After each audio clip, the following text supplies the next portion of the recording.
Hello everyone, and you are all very welcome to a roasting hot day here in Araxá. The second round of the Whoop UCI Mountain Bike World Series, the UCI Cross Country Olympic World Cup for the under-23 men. About to get underway here as we see Martin Forstival take to the start line with his own umbrella. He has the skills to keep the sun off the back of his neck. My name's Rick McLaughlin. Joining me for this one as we see Owen Clark head to the line. Man, myth, legend. Ollie Beckinsale. Ollie, it's getting, I mean, we said at the top of the under-23 women's race, it's getting hot out there, but it really is ratcheting up a few notches here in Araxá. Yeah, we're going to be up at probably 30 degrees by the time we get to the elite races, and the under-23 women racing earlier. I think they had it, well, I say lucky, but yeah, these U23 men, it's going to be a hot one. Yeah, it goes both ways. The dynamic of being an under-23 racer, there's some days where you're out in the alpine morning rain, getting the worst of conditions, only for them to dry up in the afternoon, as we see one of the pre-race favourites, Rens, Tunis and Van Manen, taken to the front row for KMC Ridley. Other times like today, you get away with it. You get the feeling that by the time the elites hit the track, which they will do after this final under-23 race, temperatures will be at their hottest. Braden Johnson, really promising start to his season. Just saw him warming up beforehand on the start-finish line, practicing some cutty turns, nearly lost the front end, but managed to grab it up with the bike at 90 degrees underneath him. Great bike skills. Interesting to see how the big American goes today. Alongside him, Gustav Heavy Pedersen. On the podium last time out, Danish rider, won the Battle of the Danes. Willie Vittoria having a strong start to the season, particularly their under-23 riders. Here he is though, the pre-race favourite, the rider who leads the way in the red jersey of the UCI World Cup points overall. Finn Trudler, Cube Factory Racing, takes to the front row.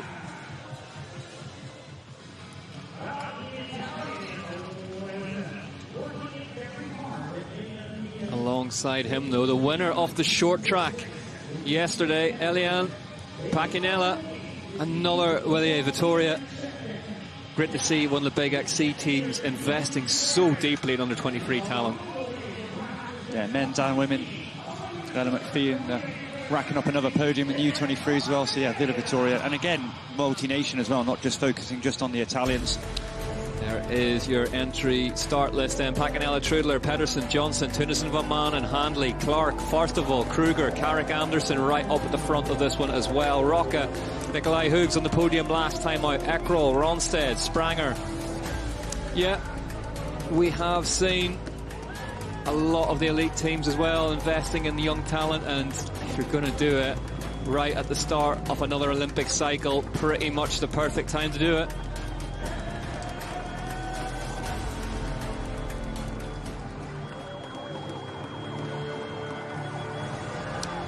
Sunny out there, that's an understatement. 25 degrees Celsius, also possibly an understatement. 59% humidity, so that's dropped slightly since this morning, but is still extremely humid out there as they get ready to go under the red lights. Then you know what comes next. They will go green and we will be racing in Araxá.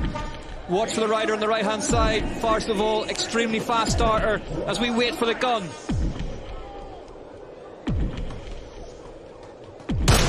The lights turn green and we are racing in Araxá. Trudler strongly off the line, the red jersey, but it is a Norwegian first of all, left hand side, who's alongside him as they head into the first lap. And it was Forstival as well who did that amazing first lap, and I thought he was going to blow, but he did back it up. A rider who's really in shape. And he's going to do it again. Forstival went off at the start of the first race like he'd been shot off the deck of an aircraft carrier. And it's always a case that you're not going to win the race on this first lap, but you can definitely lose it. as they head into this little multi-line flatter section. First of all leads them. Trudler low. He looked the wrong way. Trudler's gone to his left-hand side. Has he got past him? He has indeed. So a different course this week than last week's XCO race, and they're going to use the short track climb first of all. So over the road, swing right, steep climb. We're going to get some bars banging in this corner, so really important to try and get in that top 10. I reckon Rens, Tunis and Van Manen could have a big say in the direction of this race today. Ollie, a real classic climber, big, tall, long limbs. Similar to his boss, Bart Brenchens. Yeah. Not scared of going uphill. Troidler, first of all. Tunis and Van Manen. Johnson still at the front of this one. Yeah, Nikolai Hoogs as well, stepping up to U23's third at Junior Worlds last year. Banged out third last week, so to step up into U23s from a junior category, so under 23 stepping up from under 18, and to bang straight up in there into a podium in the first race is a real big deal.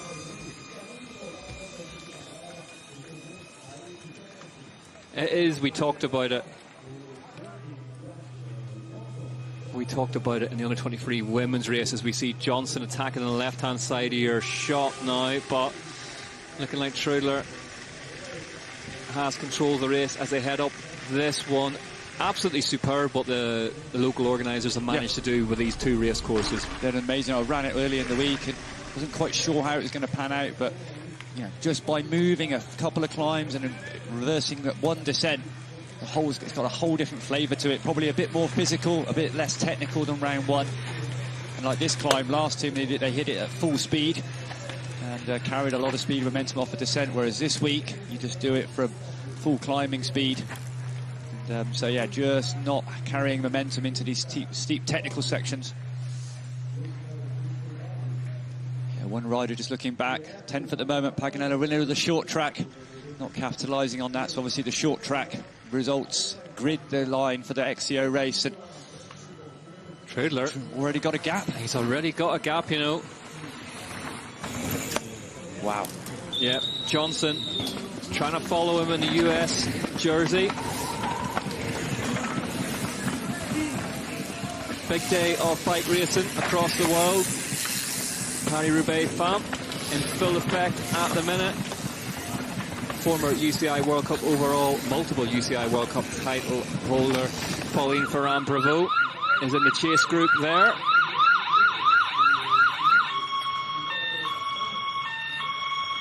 So this, we've got a little techie section, which in last week's race they descended, a little false flat here and then another really steep climb. Tell you, Finn Trudler is out first of all. This is a serious pace on the first lap for him. Yeah, brave move. I mean, it's always good to be out in front. You get some clear track, but also you've got that long start-finish section where ideally you'd like to be in a group for a couple of laps, just save some energy. But also as well, we're talking about the heat, the humidity today. You know, going out really hot. You've got to be super confident. Here we see this bullet fast descent. There's an A and a B line. You see some riders coming, and a C line even. Riders coming from the left-hand side of your shot. And that A line over the top of those rocks, tricky entry onto that big rock, then a little drop down onto the wood. But once you get that checked off, it's arrow straight all the way to the bottom of it. Really choppy. This descent, we've got a bit more forest road on the way down. We wind down and carry speed into these routes. Last Sunday we hit this in reverse. Really technical, but no issue for Trudler hitting that A line. Those routes are about 30 centimetres high, and they're a perfect 29-inch wheel gap between the two. So you've almost got to hop over them. Can't just ride through. And then we drop down onto this descent really fast. Difficult. I mean, there's no camber to the corner. It's all off camber in patches, bit greasy. This is a section where, even though it's not super technical like the rock and features sections, it's the risk of losing a front or back wheel. We saw it a couple of times in U23 women's race, just on the easy sections, just losing concentration and then going down.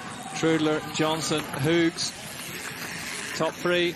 Behind them, very, very close together still. Clark, Pedersen, Handley, Pacanella, Rocca, former overall points leader. Kruger, Cornelion rounds out the top 10 first of all in 11th currently. Carrick Anderson back in 18th, young Scotsman. Yeah, fast of all the Norwegian ride, leading the first lap last week. In the end, dropping back, finishing 15th position, but still a PB and in this category, so maybe he's learned a little bit from that. He got the whole shot, but then was happy just to settle into his pace, which is the way to do it today. This is definitely a plan that has been worked out pre-race for Trudler. Doesn't fancy going bar to bar early on in this one, so he's making a break for it. Yeah, and Finn Trudler, Cube Factory Racing, also third last week. Nikolai Hooks, the younger rider, also factory racing. So that's saying Johnson has brought this back to Trudler, so if the plan was to get away and stay away, he might have it all his own way, Trudler. Yeah, good descending from the other riders, bring Trudler back. Interesting, we're going to have 1 and 3 at the moment, Cube Factory Racing, so there's always a chance of a bit of a team tactics today. Let the other riders chase, force the hand, especially on that flat section if one of their riders gets a gap. We've seen Specialised Factory Racing being so successful in the men's last week. Maybe a Cube Factory and some skills there. Braden Johnson, just a bit of a whip. Yep, 3 second places last year for Finn Trudler. Didn't quite get his win, but checked that off at round 1 this year. This is very much like the under-23 ranks, Ollie, we talked about earlier on this afternoon. You know, a lot of those big dominant names have moved up out of this class into the elite category, and so there's opportunities abound here. Yeah, a lot of riders moving up into elites this year. Really strong, successful riders coming in really hot into the elite category. But Finn Trudler was the best of the rest last year and coming into this year, so he was a favourite in terms of last year's ranking coming in, and he backed it up in the first race really successfully. So the Cube Factory Racing rider is rejoined by Braden Johnson. Nikolai Hughes, his teammate, in third wheel now. Yeah, so Finn Trudler was 5th overall last year in the U23, so all the 4 riders in front of him have now stepped up into elites. William Handley, Sandro Rocca in there, as is Gustav Heavy Pedersen.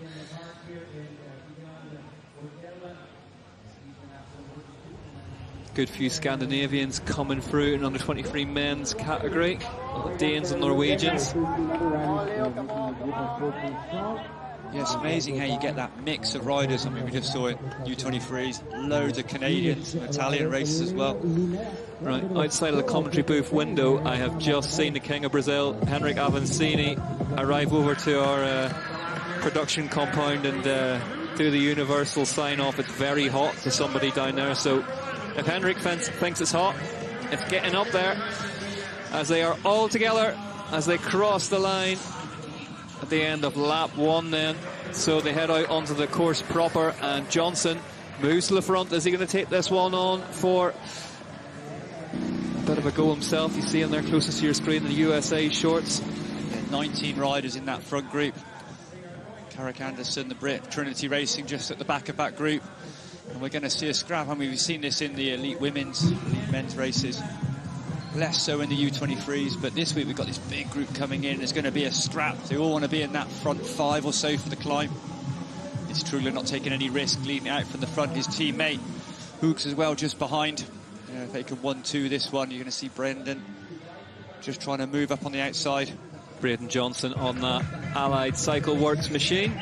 See him as his compatriot Kate Courtney. We'll see her later on this afternoon in elite women's race. Really nice looking bikes, those Allieds, actually. 8:37 for that first lap, so a similar sort of lap time to last week. Trudler leading from the front though, Ollie, doing a lot of work early here.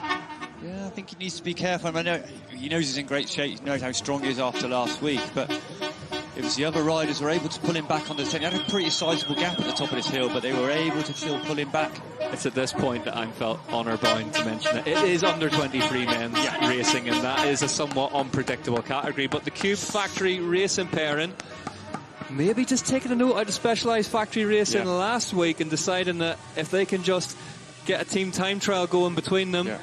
Nikolai Hooks, a Danish rider, stepping up from juniors, first race in U23 at World Cup level, working his way back. He had to work his way back from 20 or something on the grid.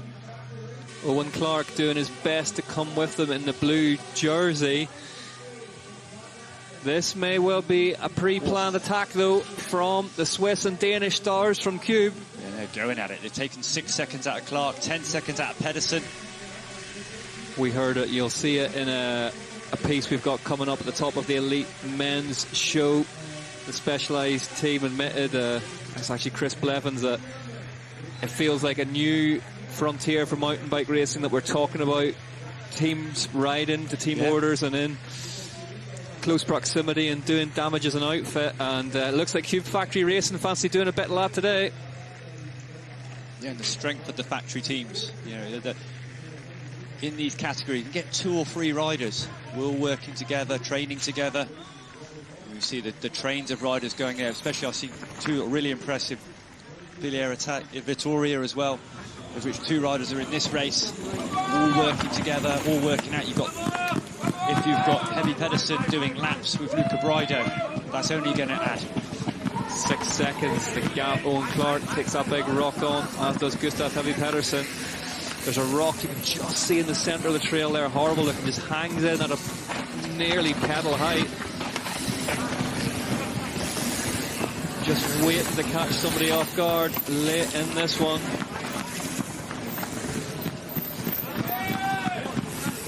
Tunesson, the Dutch rider on KMC, really just that bit far back. Yeah, I mean, a bit of a commentator's curse there. I said I thought he'd be right at the front of this one, but finding it hard to live with this early pace. Trudler, Hoogs, Clark, 9 seconds now, the gap between the race leader and 3rd place. So they're building, and this group needs to get organised. But it's a punchy move that to really accelerate this. So there's a natural split happening, but to really accelerate an attacker climb this early in the race, especially in this heat, that's a brave move for those boys. Well, look, we saw last Sunday it works. Yeah. If you can get 2 team riders who can not trip each other up and just circulate at a lap pace faster than those behind them. Yeah, we saw that lap. Once you're in a big group, all mixed teams. 14 seconds now back to Clark from Trudler, the race leader. So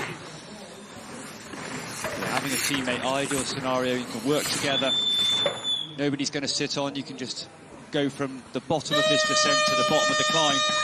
Here's this horrible route section, which we said it earlier this morning. It feels bizarre to say is almost easier to ride up than down, because look at the angle of it. And this climb, this corner before the roots, that little left, it's off camber, it's really greasy, it doesn't see the light, so it's got this kind of film of grease on top of it. We saw some of the under 23 women slapping off there. And just the gapping between those routes that are presumably decades and not hundreds of years old. I mean, they wouldn't have planned to be, but they're exactly 29-inch mountain bike wheel sized. 26-inch would have rolled through a dream. Oh, a dream. But gobbling up 29-inch wheels all fortnight long here in Araxá as we wait for the gap. It's gone, so it's still 13 seconds. It's stabilised slightly. Do you think the 32-inch wheel's coming just for that route section? I don't have another wheel size debate in my life force, I don't think. It's coming. It is coming. Have you tried a 32-inch wheel? Have you got any thoughts on this? I'm too old for change. Nothing good will come of change. I've just got my head around the internet, mate.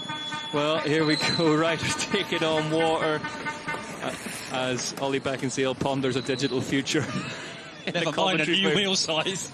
Come on, one step at a time. So, yeah, we are live on YouTube. It's worth pointing out as you consider the internet.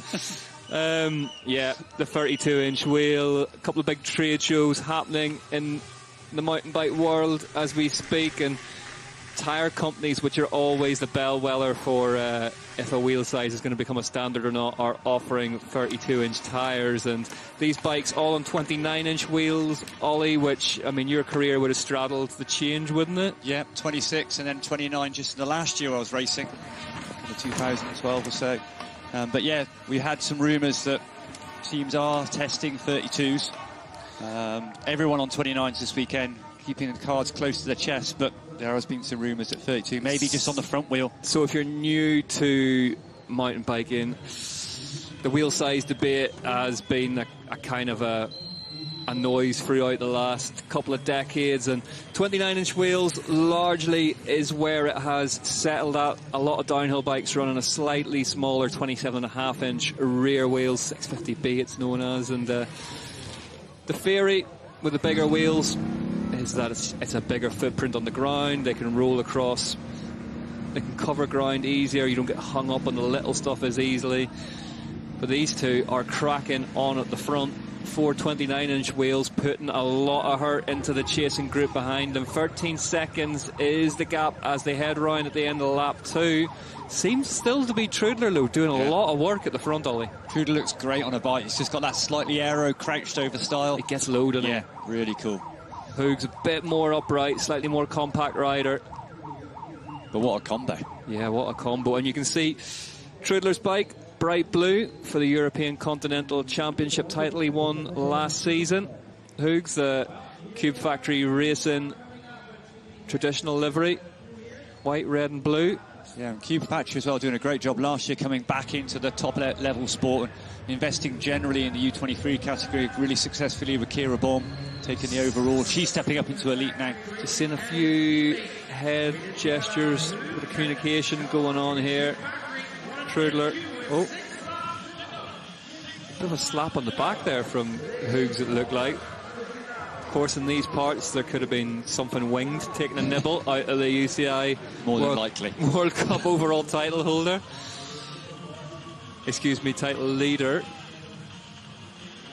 Gustav Howie Pedersen now 17 seconds, so this gap has gone out. There's plenty of firepower in that group, including Pacanella, Rocca. Pacanella won his first UCI Short Track World Cup yesterday. But and Paganella and Pedersen both on Villa Vittoria as well. So two teammates, if they can work together a bit. Paganella really successful winning the short track. So a man in form, if they can kind of get together, you have a 2-on-2. We talked about this with the Cannondale Factory Racing team manager Phil Dixon earlier in the weekend after that display from Koretsky and Blevins in the elite men's race last weekend. All of a sudden teams are being forced to think more like road teams really than mountain bike race teams. Mountain biking traditionally and every man for himself punch up, but as I said, if you can get two riders who can work together, not trip each other up and just bang the laps in. Super efficient way of doing it. And you see, especially on this course, because we've got that really long flat section before the start finish and just afterwards. It's about a kilometre of flat. And these riders are all kind of in. Pedersen as well, he's doing a good job. He took it on and paced it, but he's all on his own. The other riders behind just sat there getting a slipstream. And the speed they're now riding at, there is quite an aerodynamic benefit from sitting behind. Once you get, they're averaging, you know, they're probably doing 30-35k an hour along that flat. So at that sort of speed, there is big advantages of sitting in a bunch.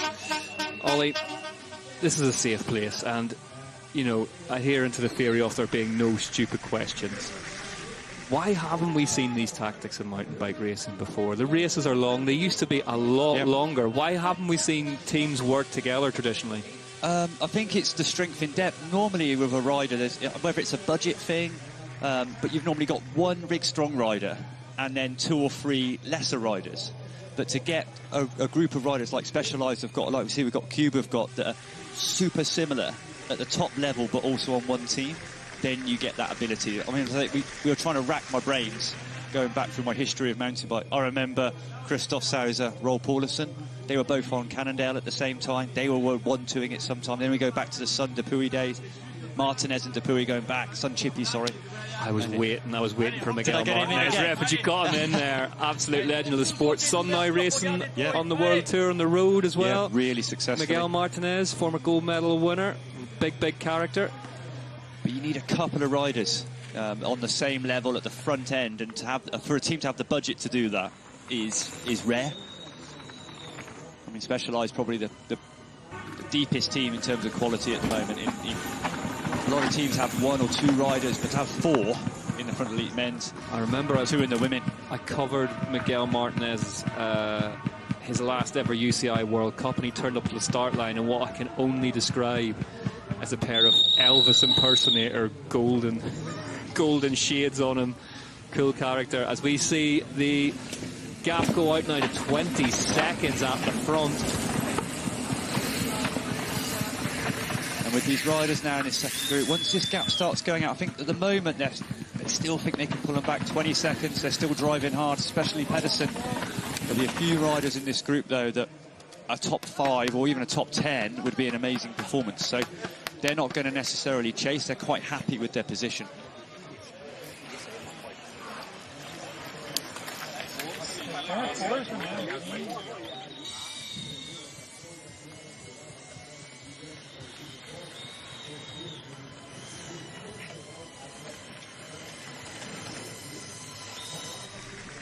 So, 3 laps in to the UCI Cross Country Olympic World Cup for under 23 men. Round 2 here in Araxá, Brazil. And it is Cube Factory Racing out front, trying to do a specialised factory racing. The team of Trudler and Hoogs, currently 24 seconds ahead of this chase group you see on your screen now, currently headed by William Handley. Pacanella's in there, Pedersen's in there. But so far, they just can't seem to get organised enough to bridge the gap. Willie Vittoria have 2 riders in the group as we look now at the leaders through this A-line descent. Yeah, tough section, this one, as they come over the top onto that bridge. Coming into it, it's actually a load of rocks piled up, so from this angle it looks like a pretty smooth little ramp, but actually coming in, the entry is really difficult. And it's blind as well as you come over the top and you're diving. It's super fast descent. You can see from the top of that bridge as you crest over, you can see the berm and the exit. And it's almost a straight line, but it's littered with little, well, the tree stumps are the worst. If you just catch one of those, it's like full landmine. It's like something 18 when someone catches those with a pedal, they're just flying up in the air. Yeah. It can all go very, very wrong very, very quickly here in Araxá, but it's going wrong for this lot at the minute. 21 seconds, the gap to the front of the race, and we are yet to see Nikolai Hoogs take a turn at the front, so Cube still have matches to burn. Is Handley taking it on now? Do you think we'll see them swap over at the end of this lap? Let the Dane have his head a bit? I think Trudler obviously one of the favourites this year and the strongest rider, winner of the first race. I think it will be more a case of him doing the lion's share of the work. And Hoogs, as the first year, yeah, there's those little sections on the flat. Again, just getting a kick there. Yeah, I think it'll be Hoogs that'll be sitting on. I think he'll be tagging a ride, doing a little bit of work, but... Here we go into the jump line, the famous... Oh, sorry, not the jump line. This is the wooden technical section in Araxá. Hoogs very, very fast through there, almost too fast, just overshot the landing slightly with a custom fraction of a second. But the nice thing about this situation, like we saw with Blevins and Koretsky, it's like a mirror image of that, is it's almost like they go into practice lap mode. So they've done this week in where they've probably done 6-7 laps over the last 2 days, just like this, following each other. So they're completely confident getting close. They're not going to hook each other up. They know each other's strengths and weaknesses, which section to back off a little bit. This may explain that really, really aggressive first opening lap from Trudler as well. Maybe just wanted to get himself into some clear air and then wait for Hoogs to join and crack on again. No, you're right. It might have been a plan from the get-go, but Hoogs maybe was a bit out of position to follow the attack. Trudler maybe backing off a bit, using his brain, and then them going, right, we'll do it next lap instead. But when they went with real force. That's what makes me think that this was pre-planned, is that they went together. It wasn't they didn't bring 3 or 4 riders across with them. The pace was high enough that they could distance themselves. 18 seconds, so it's come down slightly now to Handley. Hoogs sits up, and this is very Koretsky and Blevins. As you say, it looks like they're out on a fast training lap. But ultimately, it's his start, finish. They can share turns at the front if need to. Drinks, no stress. No one's going to chop each other up. And as much as they've changed this course here in Araxá this weekend compared to the first race, this lap around the lake remains really, really choppy, really, really difficult. Riders will not thank them for that. It's soul-sapping, this bit, isn't it? But when you're just the 2 of you like this, it's so much easier and more relaxed. In a group, you start to relax. The next thing is someone dive bombs you on a corner. It just all gets a bit inefficient and a bit choppy. We see the dump bottles being taken on, and that's going to be key today, Ollie, for every race, isn't it? Just keeping the body cool. So it's all about the core body temperature. That's going to be rising as the race goes on. We heard yesterday from Benedilla and Mondraker saying the race is actually having ice baths pre-race to try and, so they start the warm-up as cool as possible, almost freezing, and then they can rise. And if you can get that core body temperature down to the 34, 35, a bit better. But in these races, I remember doing research in core body temperature back on a racing days, and we're getting close, 38, 39s. 40 degrees is unhealthy. We're getting close to that. I've done it in testing in labs. I've got to 40 degrees core body temperature. Have you? Yeah. And they had to stop the test. But the crazy thing is that when I did it in the lab, they stopped the test at University of Portsmouth. But it didn't feel bad, which would suggest that I've been there in races before. It didn't feel abnormal. Did they insert you into like a big vat of water to power some local homes? The health and safety guy came in, literally unplugged the turbo trainer and said, we've got to stop this test. We are no longer insured. 40 degrees out. Holly, the Human Torch beckon seal. There you go. Lap 4 out of 8 here in Araxá, second round. The UCI Cross Country Olympic World Cup. Trudler looks across at his teammate Nikolai Hoogs.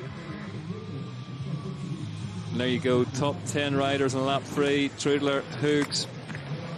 But this is where the negativity comes into this second group. Handley's been on the front now for a load of time. The other riders are just getting dragged around. I'm saying 27 seconds here, 27 seconds back to this group now. And you're right, we've seen this the whole way through in Araxá, really the last 2 weeks, where the chase group, they just get stymied by the fact that nobody wants to be the one to burn themselves into the ground to get across to that lead.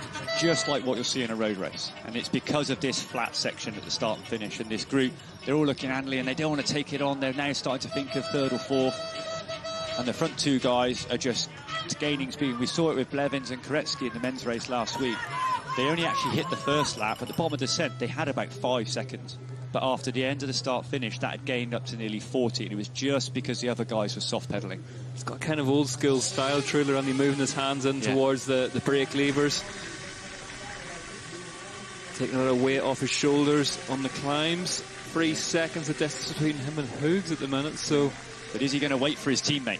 Maybe that's what that conversation was at the base of the climb. Have you got anything more to give, or do I need to get up the road here? Hoogs, we haven't seen him at the front yet, though. So we're wondering, is that because he can't do it, or because he's waiting? That's Owen Clark, the Canadian, taking it on 32 seconds. Clark last weekend was in the race, was 10th at the finish, so having a good one.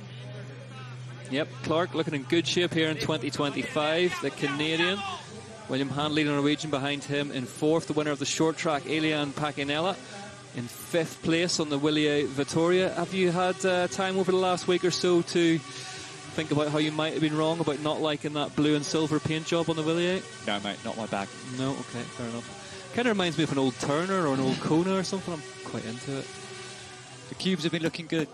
In terms of a paint job, I think they've been pretty cool, mixed up a little bit. I don't think you can beat the white Treks of Holmgren, and in terms of paint job, that World Check, they've done a great job on that. Big fan of that sort of oxblood red Specialized S-Works Epic 8 of Christopher Blevins as well. Yep. As we see Hoogs 11 seconds now behind his teammate Trudler. So is this a bid for race victory from the Swiss rider? 11 seconds now, the gap between him and his Danish teammate Nikolai Hoogs. I just wonder, Ollie, you saw that conversation between the pair of them at the base of that first climb. Yeah, Hoogs just saying, Trudler, maybe just crack on. I haven't quite got the legs. I'm boiling. I'll see you at the finish, yeah. The main thing today, what we've talked about before, is that core body temperature. When that rises too high, doesn't matter how good the legs are, your brain just tells you have to slow down. It's not something you can just man up and force your way through. Your body just literally slows down. I had it in the short track yesterday when the aircon packed in. It was all I could do. Trudler leading the way, 17 seconds now. Just as I say that, it updates back to Hoogs as this chasing group are now hunting down the Danish rider in 2nd place for Cube Factory Racing. There's Sander Rocket. Yeah, and Hoogs as well needs to regroup now. That group 23 seconds behind. He's losing 17 seconds. Yeah, if he's pushed it that little bit too hard to stay with his teammate Trudler. Here is the front of that group. William Handley, big Norwegian.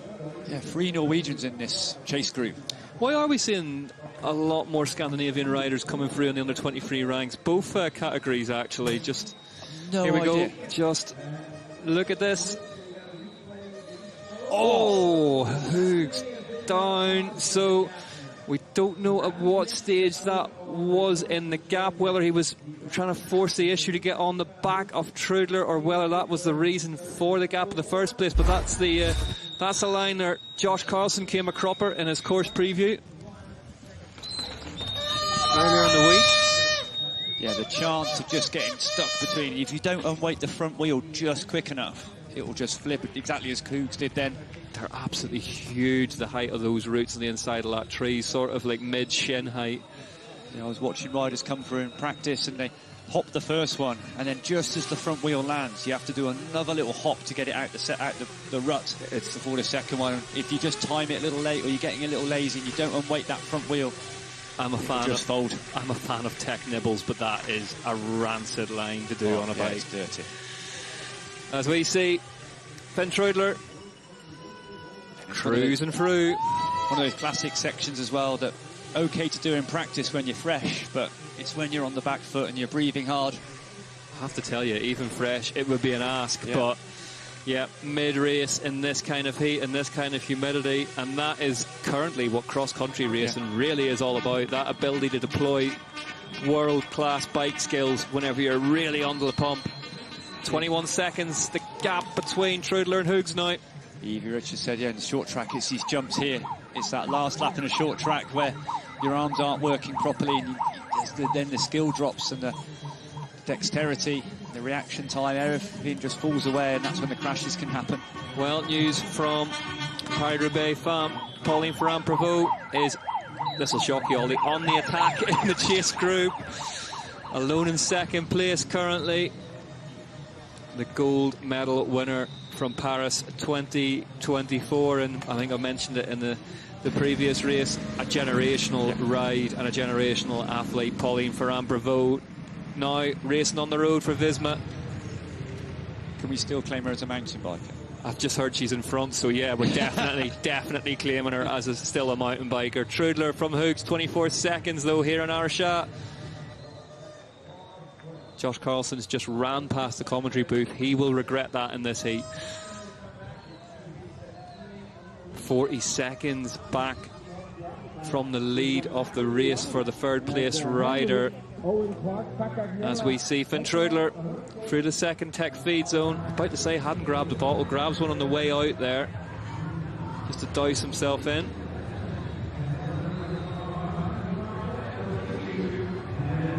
Still pushing a big gear, Ollie. Yeah, he's a strong lad. So full of confidence. But the pressure, like I said, you 5th overall last season, everyone in front of him moving up. Before you've even started racing, people are like, he's the man, he's going to step it up. But to actually then fulfill that, 6 months from the last World Cup to the start of this season. Yeah, but we saw that last season in the 23 women's with Ginya Kaluri. Yeah. She was, the heir apparent, and it just didn't play like that. It didn't turn out that way. Here he is, though. Hoogs has been in the wars. 28 seconds, lost another 4 seconds on the last part of that lap. This is a horrible feeling, Ollie, whenever you've been down. The adrenaline's got you moving again. It's starting to wear off and you're losing time. It's the last thing you need. He just got dispatched by his teammate, kind of in no man's land, which is always a bit of a dodgy patch, and then to hit the deck, a pretty big one, and to get back up again. Talk us through, if you're new to cycling, if you're new to bike racing, and you're looking at this group coming through here, you're racing in a big group of riders like this versus what's going on for Nikolai Hoogs up the road. It's a very different sport, isn't it? Yeah, Nikolai on his own, and they're going so fast. You see Hoogs along here, he'll be over 30k an hour, so he's pushing a wind. There's quite a lot of resistance from the wind itself, and if you're sat in a group, third wheel, fourth wheel, you'll be floating along here with hardly any expending any energy at all. It sounds ridiculous until you've done it. Yeah. That 3 or 4 riders back, it's like you're hardly... You float along. It's lovely. But it's getting to that kind of 30k an hour, 18 mile an hour, you get to 20 mile an hour, that sort of range, and then it literally goes through the roof, the benefits you gain from sitting in this bunch. high speeds all fortnight long here in Araxá, but extremely high temperatures today, making them slightly more difficult to come by.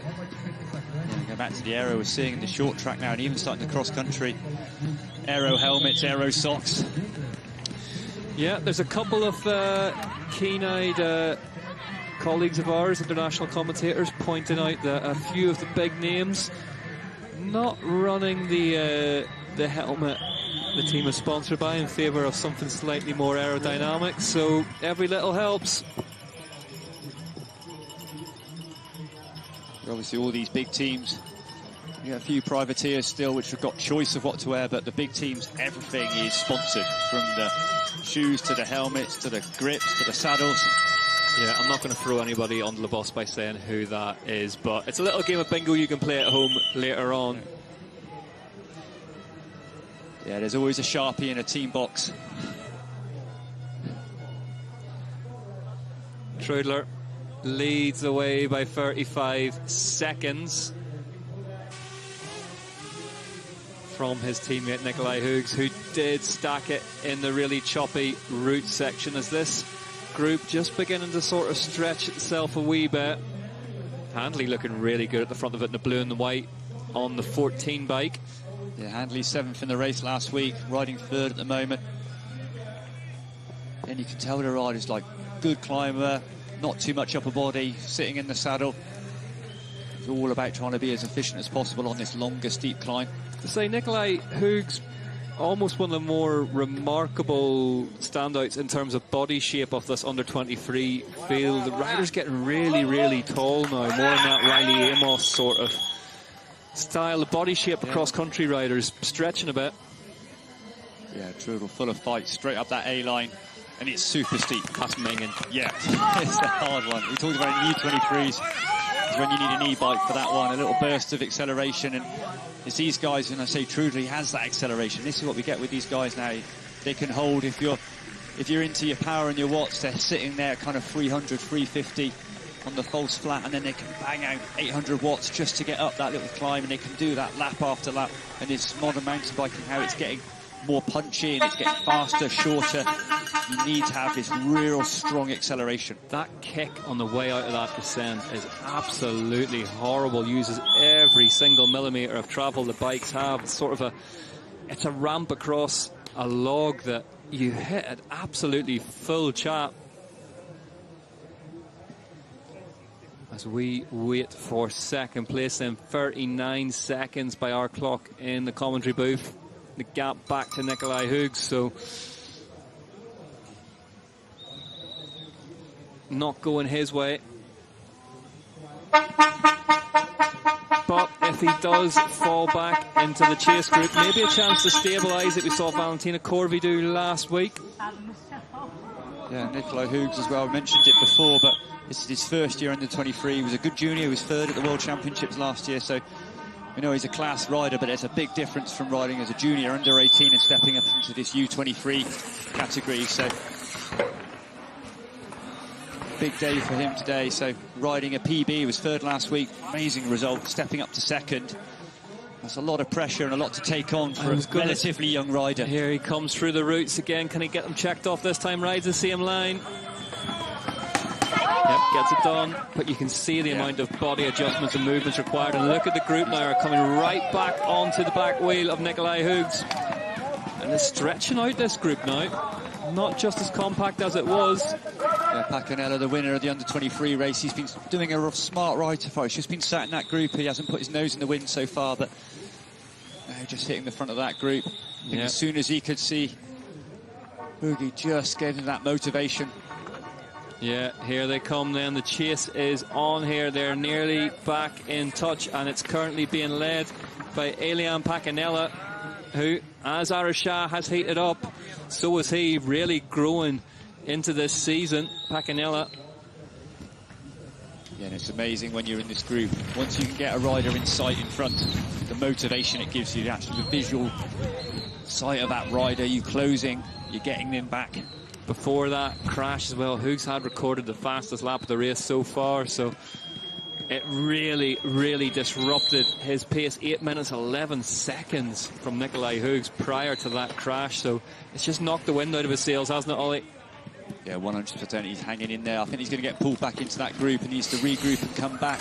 I was just about to say, not necessarily a negative thing, that. No, I mean, I think in an ideal world, they obviously had, whether it was on the fly or pre-thought out between Q Factory Racing, Troika and Hoogs to get that gap and work together. But Troika just that bit too strong today, broke away on his own on that third lap. Always looked it as well, didn't he? Hoogs never really got a turn in the wind out front, but is now part of this group. And if you're Hoogs now, Ollie, talk us through what the mindset will be. You need to survive the first bit and then just hitch a ride for a half a lap or so, yeah, am I guessing? Think you can get to the bottom of this descent. I would then put myself kind of third, fourth wheel in the group, have a big drink, try and cool down a bit. I thought you were going to say beer there, with the hand. That would be, I think a beer would be optimal in some aspects, but not all. But I think you can have a drink, just go through the tech feed, big bottle, try and pour some water on yourself, cool yourself down, and then just try and regroup and get ready for the next climb. But you've got, you know, a minute and a half just to try and regroup. Well, news from one of the monuments of the cycling calendar. Paris-Roubaix femme Pauline Ferrand-Prévot currently attacking on the cobbles. She's got a short gap and is now alone in the lead. PFP just missed a bottle, I'm hearing, but I mean, I've seen her miss a few bottles in her time. It doesn't tend to slow her down too much. I've clutched at that straw. The commentary team are probably clutching that on that one at the minute. Paris-Roubaix femme getting Paulined as we speak. Meanwhile, we're getting Trudler here in Araxá as he crosses the line. It's obviously Nikolai Hoogs, teammate of Trudler on Q Factory Racing, so it's not in his interest to trace at all. I think hitting after this tech feed zone, I think you'll see Hoogs just pull off the front. And we saw a masterclass in this from Martin Vidari in that elite men's race last week. Christopher Blevins called it the performance of the race. Vidari just parked the caravan really at the front of the chase group and just limited damages, stopped them getting up the road after Blevins and Koretsky. And I wonder, Hoogs, the wind's gone out the window, but he can still be of big help to Cube Factory Racing here. But this group now, it was up to kind of, we had 19 riders at one point, back down to 5 now. It's Pacanella just putting on the pressure, now down to 5 riders. And I think if I was Hoogs now, I wouldn't be on the front, I'd just pull over, sit on the back. Well, that was Trudler's slowest lap of the race so far on that last one, so this group has put a good fist of time into him on it, but it's about gap management now for the Swiss star. He went really, really hard very, very early, so if he can just avoid paying too much tax on that. Exactly right. Martin Vidori last week, Blevins and Koretsky off the front. He did a really good job, a really respectful job as well. It's not like he rode on the front and put his brakes on the corners or anything crazy, but just got in the way a little bit, just soft-pedaled a little bit. Upset the rhythm enough, didn't he? Just neutralised a couple of big inputs and was always there or thereabouts. It's a psychological thing as well. And also everybody knows if they drag him along, they had Boischi and Vidari in the group, that if they did pull Blevins and Koretsky back, they were going to get a free ride and then start to attack. Without any disrespect to either Vidari or Boischi, if that's your second string lineup of attack, that's pretty meteoric, isn't it? Boischi fastest through one of the time descents as well, the whole race, and really interesting to see what he can do today. We interviewed that winning Specialized trio earlier in the week, and they all to a man said that Boischi the most competitive on the team. And fastest descender. Fastest descender, which yeah. surprised me, that one. Yep, Adrien Boischi burnt himself a little bit last year going for the Olympic spot for Team France, but a real deal. But it shows the importance of this U23 category as well. So Boischi was overall winning this one year, second place at the Worlds behind Aldridge. You know, both these riders stepping up. We saw Dario Lillo coming of age and stepping up. Luca Martin as well, both doing good short tracks and all coming out of this U23 category. Riley Amos, of course, standout rider. Yeah. 43 seconds the gap now between the race leader, Finn Troidler. Second spot currently, William Handley, Norwegian.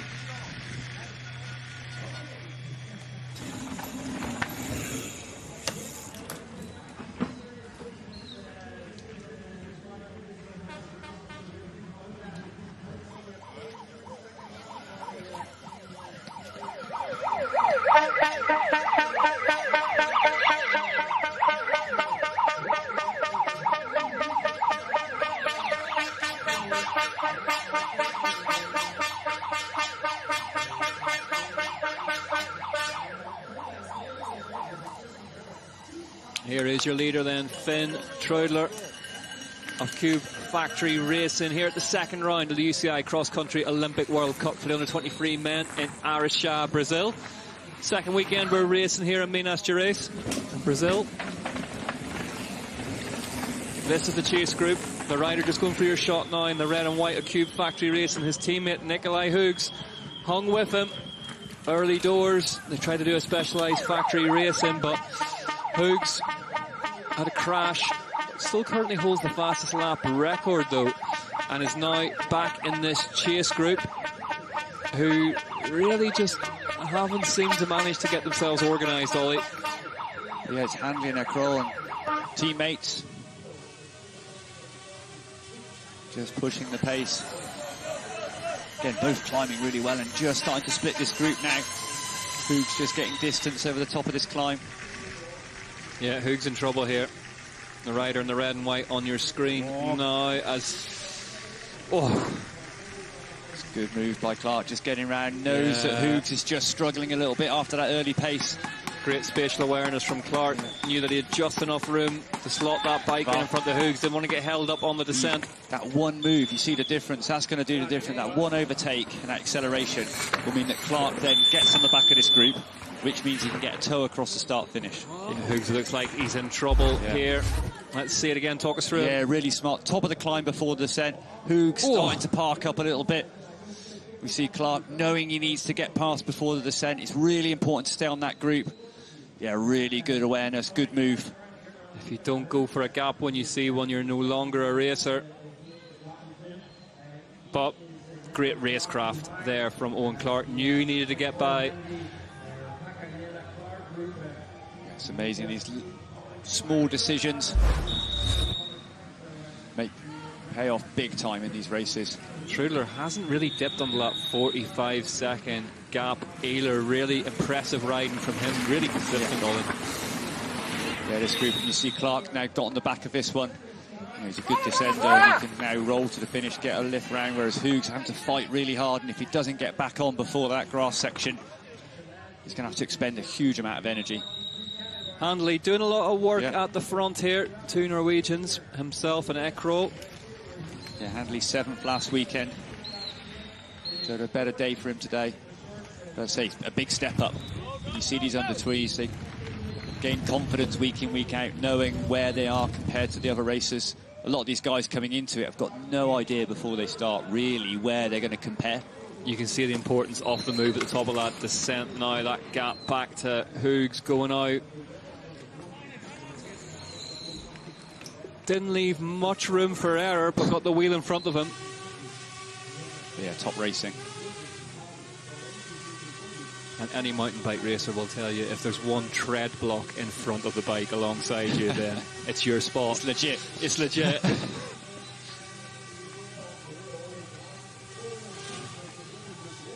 This group of four now stabilising on lap 6 out of 8. Looking like they are going to be the battle for the second 2 spots on the podium. Certainly as things stand anyway.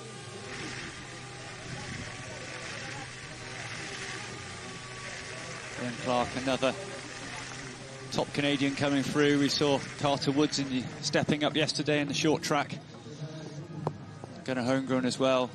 Yeah, big results from last year. Not having the smoothest start this year, but I say 8th position in Nové Město last year to get his Olympic qualification. So Carter Woods got the skills. Carter Woods winning our unofficial award for most combative rider of the race. Really he was the joker in the pack in that one. And he made that short track yesterday. Yeah. Attacking that penultimate lap, absolutely giving it, pull that group of 4 away. And I was so chuffed that he didn't get caught and managed to still keep that 4th at the finish. I'm always fascinated with it in downhill. There's always a rider sort of with 15 to go or so who just gets on a course and tears up the hot seat time, and then the race kind of really ignites, gets going. And Carter Woods was that in the short track yesterday, as you rightly say. It's cool seeing Handley then and their crowd of teammates just swapping lead at the front. There's your leader though, it up. on the penultimate lap for Finn Trudler. So let's see what the gap is now. So I think that second group of 4 riders, they're all happy to be in this position. So now I think you're going to see a situation, they've got it down to 4. Now if it was me, I'd be trying to work together with the other guys, make an unofficial team out of the 4 of them. All guarantee themselves the top 5 and then have a scrap on the last lap. I'm going to ask you to explain the unexplainable now, Ollie. Is this this performance from Trudler? How much of this is him stepping it up a level, and how much of this is that? Is this what we could have seen last week, or is this the real deal? Is this the confidence carrying over? I think he's the real deal. You know, he's one of these guys. Well, he's Swiss, so he's got that going for him. We know cross-country racing. I mean, it's interesting if you look at their world ranking. So irrespective of being U23, he's the 20th ranked rider in the world, and he's still an under 23.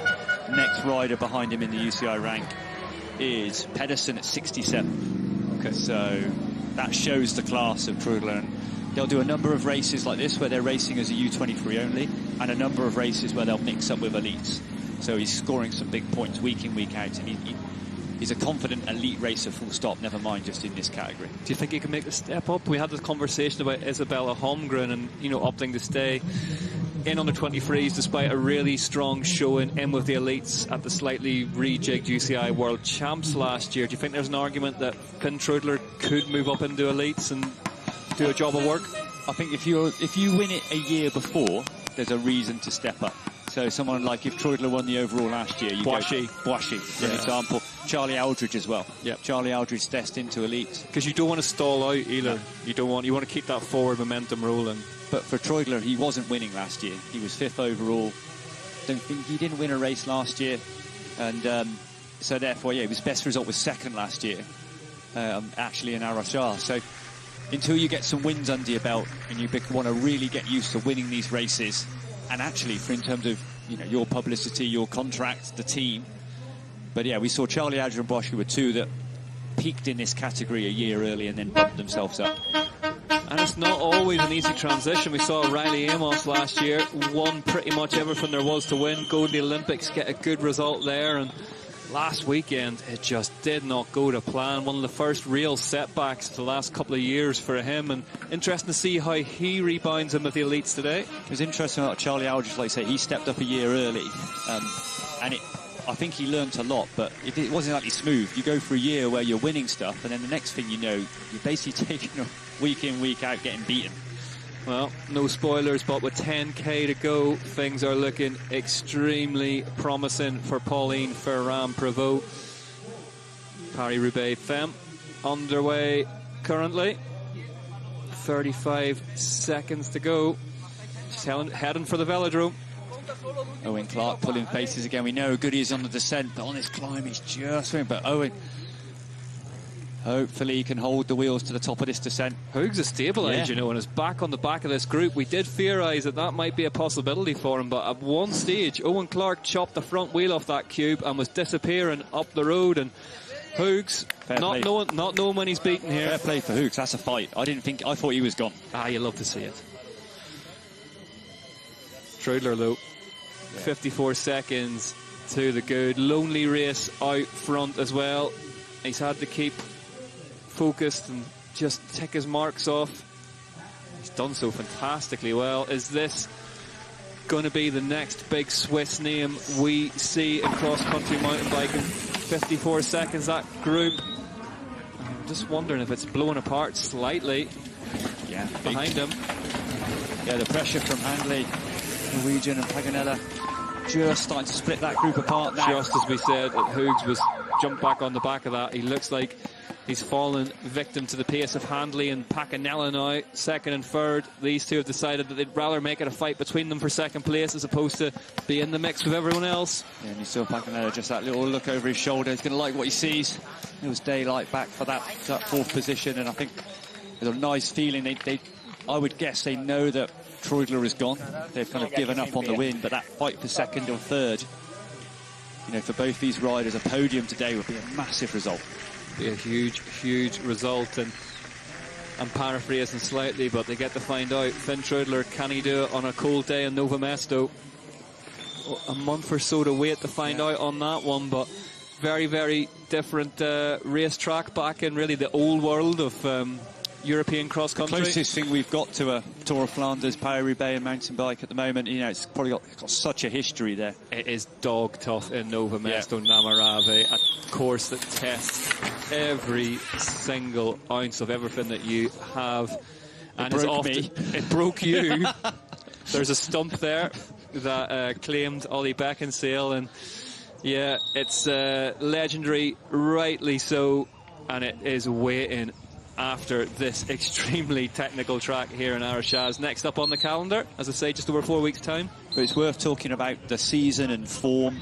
6 months. You know, these riders have got a whole travel the world, 10 races, 6 months in this series. And it's interesting, you got a lot of these riders, they're obviously going to be in good shape, but there's a difference between maybe 90 and 100% form. And it'll be some riders will come into this absolutely flying. They're at their peak. To hold that then throughout the whole season is pretty much impossible.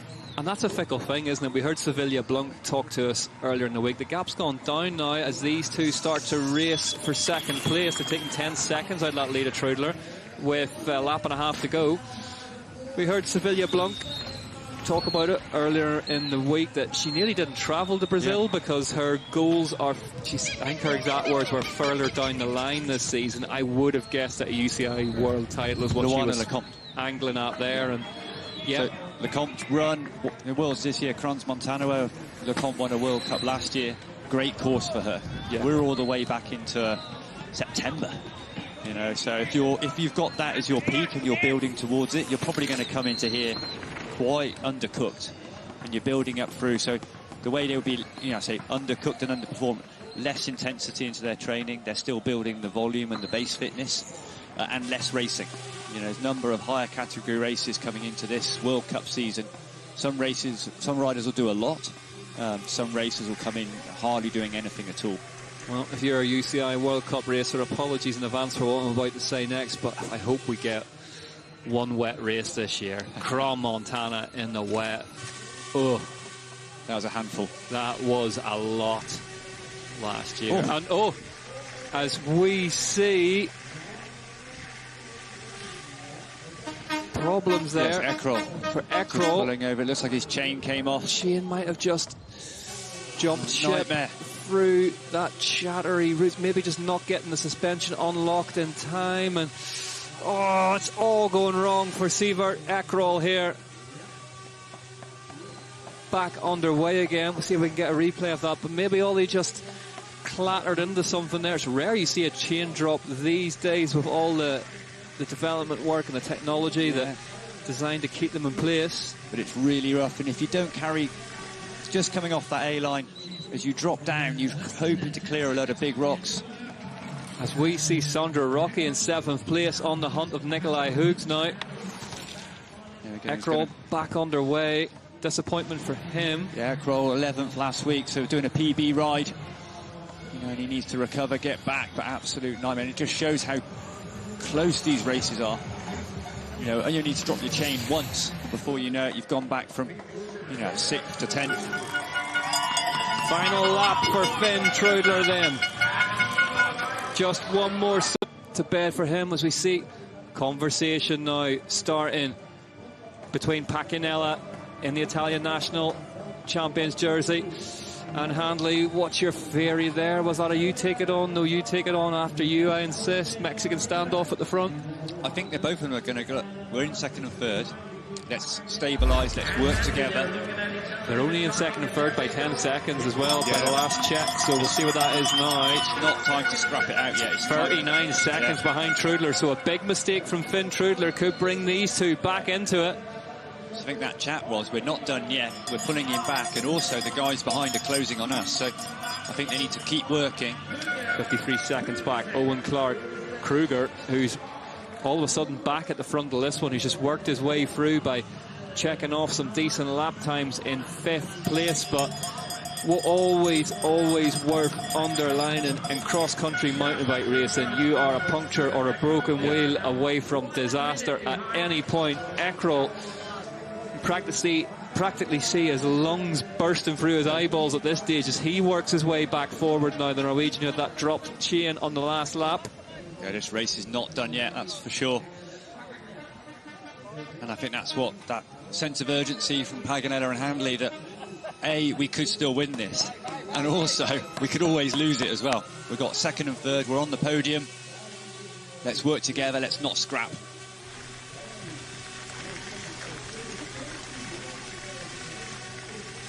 And now he's just got to, at this point, you'd like say, ticking the climbs off, you're trying to think, well, what gear was I in before? And just trying to stay in the same gear, the same rhythm, same cadence. And every little noise from the bike, every little ping of a side knob on a tyre or a crunch from the gears, you become hyper aware. You've done all this hard work. Is it about to be snatched from underneath you? Trudler leads the way by 43 seconds. Handley currently in second place, the Norwegian. Then it's Willie Vittorius, Elian Pacanella. There he is on your screen now, the Italian who won the short track yesterday afternoon. And he's looking secured of a podium spot here, barring disaster, but he'd like it to be a second place podium spot. Pacanella's on a smart race today. Took it a little, a bit out of position on that start loop, had to work his way up through, but the only time he actually went to the front and attacked was when he hit the front of this group. First of all, in 10th as well. Another really, really good performance from the Norwegian.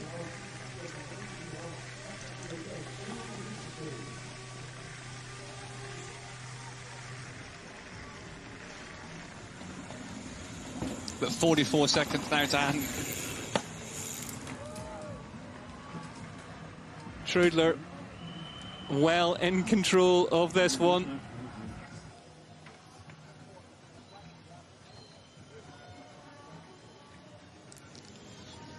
So Trudler almost at the top of the climb.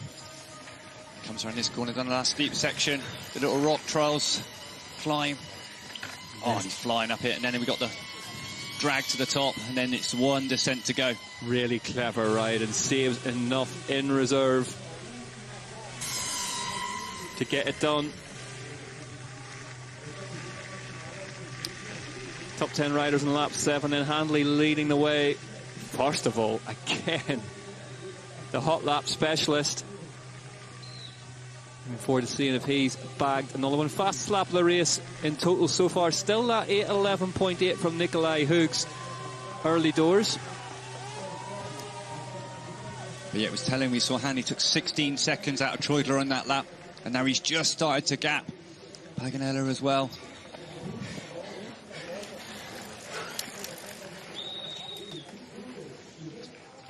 Here we go, though. Oh. Just got pushed over to the rider's right-hand side there, and that will have been heart in the mouth stuff. Yeah, that just coming onto that ramp, big old rocks. It's not difficult to get pushed offline, and as you're coming into the landing, it's Trudler coming in deep there, and you can see a load of tree stumps, load of rocks. Handley has dispatched Pacanella here as well, you know. It says 4 seconds. It looks slightly more than that to me. So Handley has decided that he doesn't want to take the Italian to a sprint finish and needs to go now. Well, William Handley, what a ride. He's been at the front of that group several occasions, just pushing the pressure on the climbs.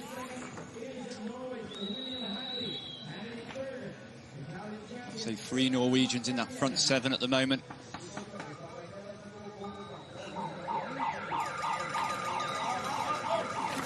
Gap's just going out now. Kruger in 4th, 110 down. Owen Clark, 117 down. 5th position. Ekroll recovering from that chain off. So your Paris-Roubaix fam is over and done with. Big result there. I'm not going to give us any spoilers, but well worth checking out.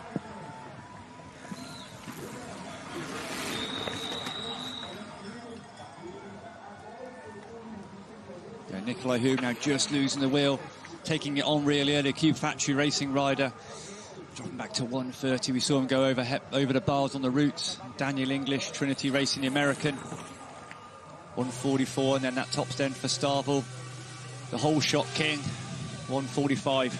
Yeah. Trudler, Handley, Pacanella as they stand, 52 seconds covering the top three. Such has been the efforts of Finn Trudler. We saw him get a bit of a bobble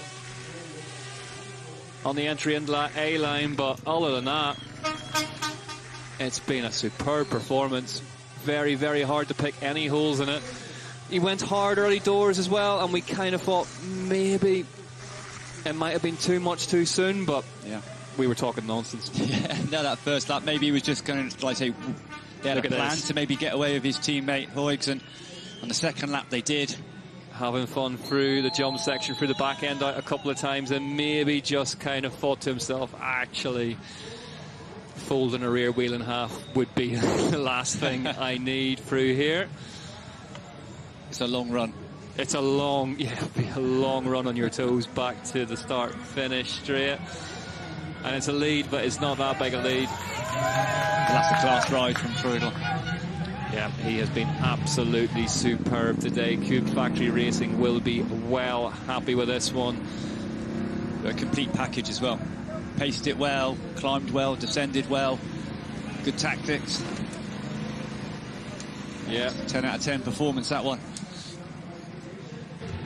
Superb mental fortitude as well to stay off the front for as long as he did. Yeah, the focus required to tick those sections off, link the sections with the biggest tech things, with the physical.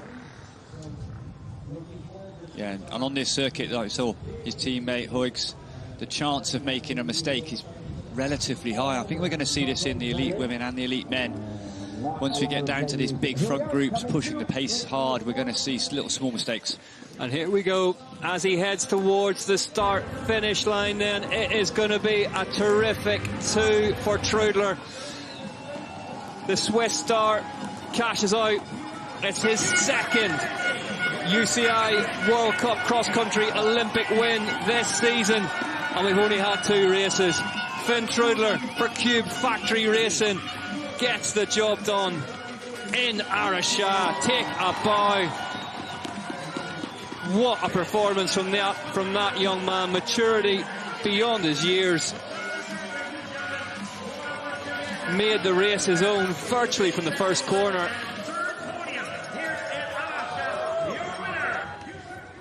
Ran with his teammate Nikolai Hughes for the first couple of laps. Then, like everyone else, he was blown away, but huge result from William Handley, the Norwegian. His career best so far, over the line in second place. He was amidst a really strong group and managed to battle his way home to second. Elian Pacanella took the short track win, podium today in the cross-country Olympic. There's your winner, though, the pick of the litter. And you can see how upset Siver Ekroll is with that 5th position. Had that technical problem on one of the last laps when his chain jumped off from what would have been a battle for the podium. Nikolai Hughes, well, what could have been for him today. Flew information at the start of the race for Cube Factory Racing. Never had the horsepower to go past Trudler into the lead. First of all, another big performance from him, comfortably inside the top 10 in 8th. Then it was Daniel English, Sven Gehrig, just beaten home by Gustav Heavy Pedersen.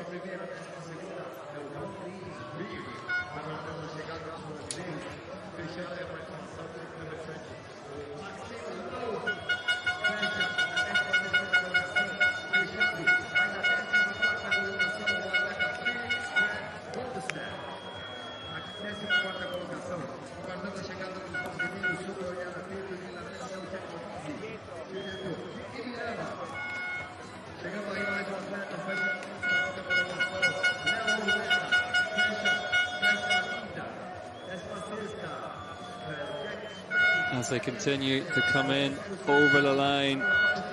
Fabian Eder, Germany's been down somewhere out there. Slams the bars. Finn Troudler, absolutely superb.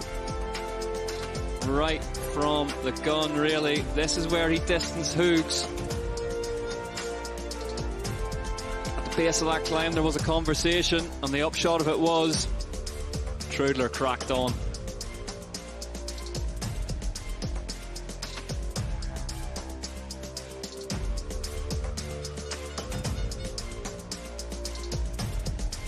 Troudler keeping the cube marketing department happy as well with a great finish. Time to pose for the photo. Troudler, Handley, Pacanella, Kruger, Eckrall, your top 5 today. Then it was Clark, Hoogs, Forstival, English and Pedersen. 1 minute 51 covering the top 10 riders. Well, we can head down to the race winner now. Another big day in the sun for Finn Troudler. Finn, huge congratulations. Back-to-back XCO victories for you here in Brazil. You couldn't ask for much more than that, could you? No, not really. It's amazing. The start to the season, better than expected, and I'm super happy to take 2 wins here in Brazil. In terms of strategy, it was a hard and fast start along with your teammate, but you managed to drop him lap 3. Was that intentional? Yeah, I wanted to get a gap early to race my own rhythm. I knew I could go super hard in the uphills, and I tried to keep it safe in the downhills with all the sharp rocks and stuff. So yeah, that was definitely my tactic.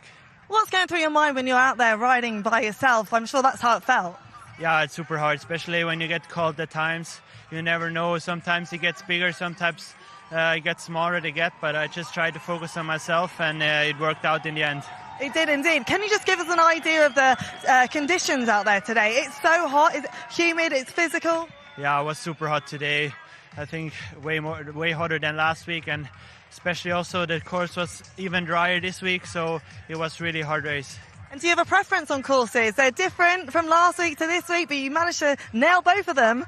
I think last week was a bit more fun. It was more up and down, and this week was really one main climb, which was super hard mentally, but yeah, in the end, it didn't matter. It didn't. Well done. What a way to start your season. Thanks so much.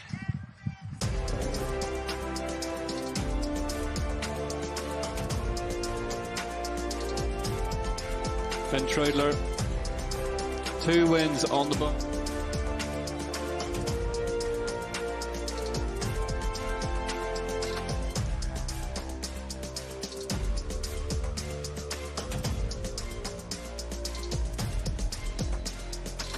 In Araxá, Brazil.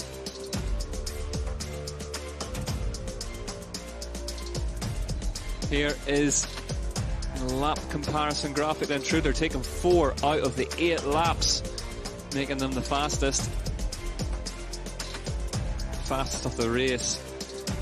And 8:11 on lap 2 by Nikolai Hoogs. What a different race it could have been if he didn't have that crash.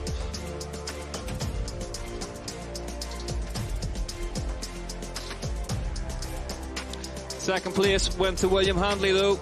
Personal best for him, and he's down there now with Ashley. Congratulations, William. Second place for you, a career best finish. What was it about this course that meant you got this result? Well, I really liked it just being one big climb, and I'm quite punchy, so it just felt good all the way. I felt like I could attack every lap, so... And you did attack all the time, especially between you and Elian Pacanella. There was a real fight for this second place. So how much confidence does it give you knowing that you got it in the end? Especially when he won yesterday. I wasn't too sure, but when I took it in the end, I'm super satisfied, yeah. And how excited are you for the season? What you've got to look forward to now that you've set your own bar, second place here? Well, we're off to a really good start, so we'll see. But I feel like the shape is good, and I've had a good winter. So hopefully it will keep on going. It's paying off. Well done today. Thanks. Thank you.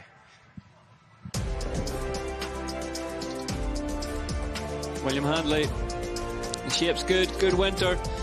The big Norwegian looking forward to hitting the Nova Mesto Namarave.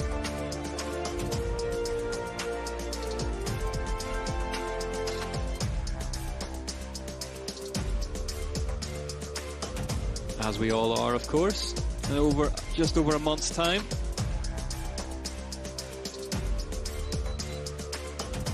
Here is what the standings look like then. Trudler, Pacanella, Pedersen, Handley, Hoogs, your top 5 covered by 148 points. Pacanella now into second, ahead of his teammate Gustav Heavy Pedersen. Both of them tying in there, 99 points behind Finn Trudler.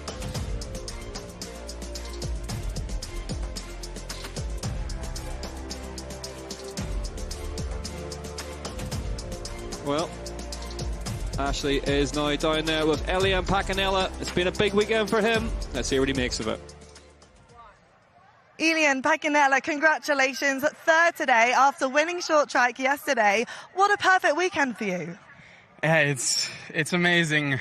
I mean, winning the first World Cup short track is such an amazing feeling, but also coming third on a XCO course as an XCO World Cup is, I mean, it's just a dream coming true, yeah. You were 6th here in the XCO course last week. It's a totally different course this week. So what made it suit your style a little bit better this week? I mean, on this one, there were a lot more climb. The descent was longer, so maybe I could recover a little bit more, and maybe that suits me a little bit better. But in the end, both really hard courses, and yeah, I'm so happy.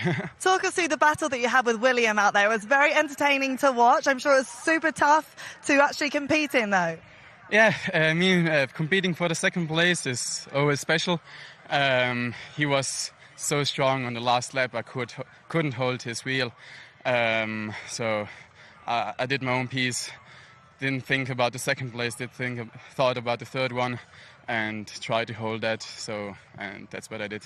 Amazing weekend, well done. Thank you very much.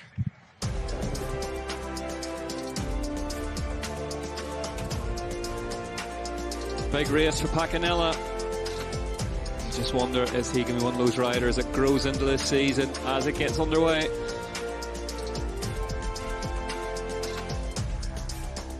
Another rider benefiting from that Willie Vittoria setup.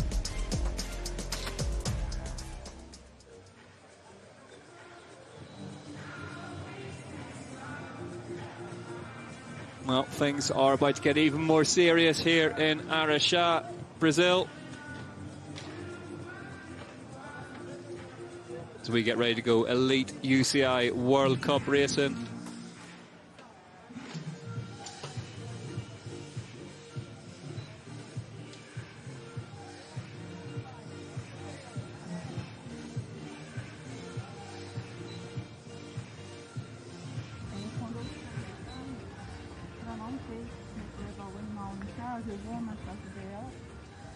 Beautiful, beautiful day here for a bit of mountain bike racing in Araxá.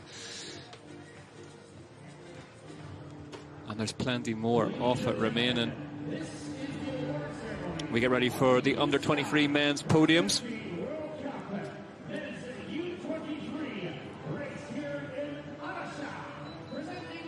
As we're treated to the many ornithological delights of this part of Brazil.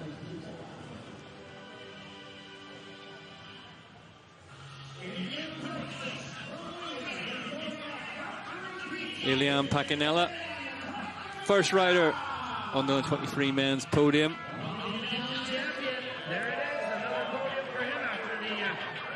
Great result.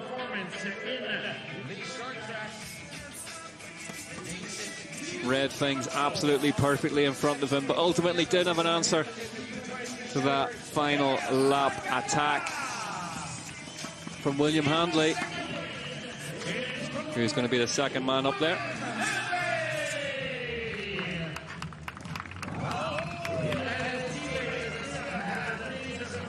Handley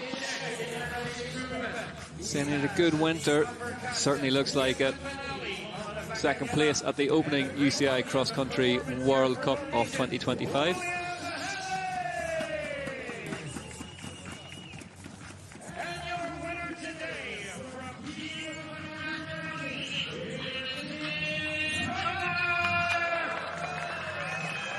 But here he is, 2 on the bounce for Trudler. The UCI Continental Champion from Europe.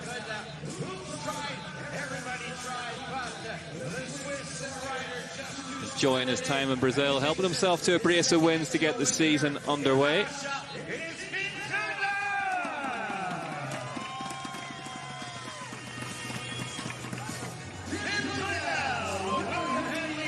Finn Troidler, William Handley and Elian Pacanella, 1, 2, 3. The second round of the UCI Cross Country Olympic World Cup for the under 23 men.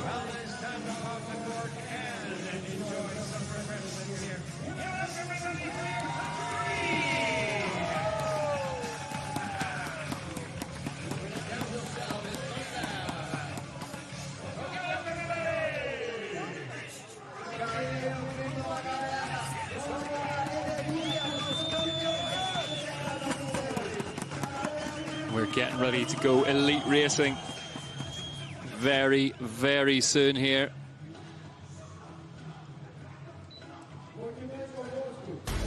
But here are the results from that one. Finn Troidler, William Handley, 35 seconds of difference. It was a lot more for most of the race. Then Pacanella, Kruger, Eckrol, Maxime Lohmann 13th, Spranger in 16th. Corin Carrick-Anderson inside the top 20 with a 19th. Good result for the young Scot. Ahead of Sasha Hudima, KMC Ridley. Sondra Rocket back in 22nd. Tom Shelligans, not quite as strong a showing as we saw from him a week ago.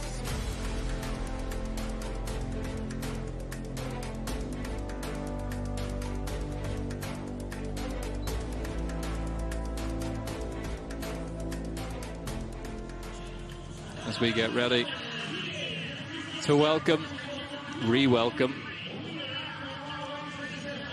the leader of the UCI World Cup overall points competition. Finn Troidler still has the red jersey and is starting to look pretty comfortable in it as the series heads to Europe for the next round. One of the ancestral homes of cross-country mountain bike racing, Novo Mesto Namarave awaits. Let's have a look at those standings now then. So the Villiers Vittoria factory team pairing of Pacanella and Pedersen tied on 99 points behind Trudler's 300. Shellikins in 13th. Braden Johnson, great start of the year for the young American, up in 11th.